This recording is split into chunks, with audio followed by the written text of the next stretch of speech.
À ce moment-là, j'habitais la plus grande partie de l'année en Provence, où je connaissais beaucoup de monde. D'ailleurs, c'est le pays d'origine de ma famille. Et avec des amis, un jour, la France commençait à, comment dirais-je, on sentait venir la décadence, n'est-ce pas? Et on s'est dit, si on va prendre la succession du roi. Et on va réhabiliter le royaume défunt. Bon. Et c'est comme ça que c'est parti. On était quoi, une dizaine?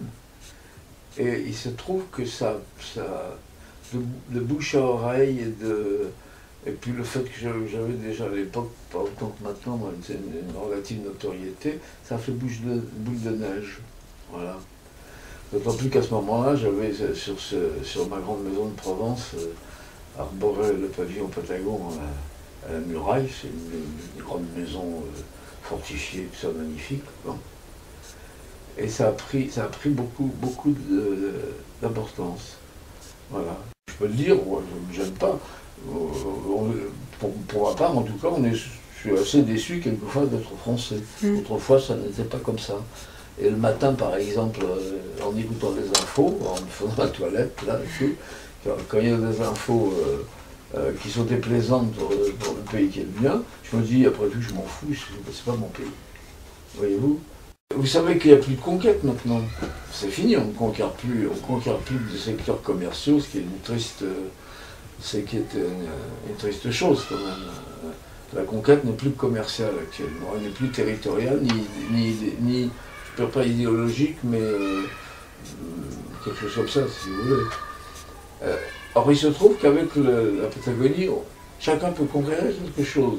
Vous avez pu remarquer, peut-être dans le Black, qu'une des grandes activités de certains des sujets patagons, c'est d'aller planter le drapeau dans des endroits assez étonnants. Voilà. Ce qui fait que le royaume de Patagonie est actuellement, qui n'a plus de territoire, naturellement, puisque le roi a perdu la Patagonie dès 1860, il l'avait perdu, n'est-ce pas? Il est resté assez peu de temps. Donc il n'y a plus de territoire, mais le royaume lui-même existe. C'est pas une sorte de royaume en exil, si vous voulez. Il existe. Ce qui fait qu'il y a des territoires qui sont conquis à peu près dans le monde entier. On s'est beaucoup amusé, vous savez, au consulat général. Beaucoup. On a fait des coups panda quand même. Alors quel est le plus beau? Oh, je ne sais pas. Le plus beau, c'est l'envahissement des Maquis. Ça, quand même, arriver à déclencher une séance à la Chambre des communes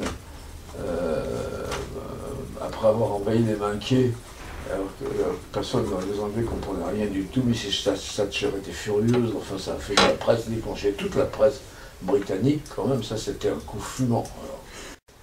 C'est plus qu'un jeu parce qu'on se réfère à quelque chose de vrai d'abord. Hein. Donc tout n'est pas le produit du rêve de chacun, il y a une base. Or la base est belle, c'est pas moi qui l'ai faite. Hein.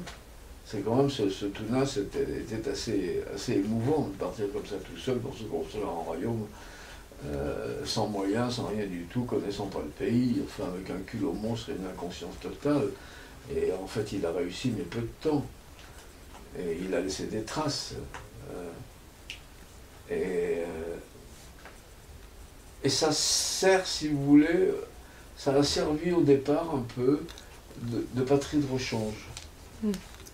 Je ne veux pas faire vous parler sérieusement parce que puisque c'est un jeu, ce n'est pas fondamentalement sérieux, mais il ne faut pas le considérer par-dessus la jambe. Voilà. Il y a un équilibre à tenir.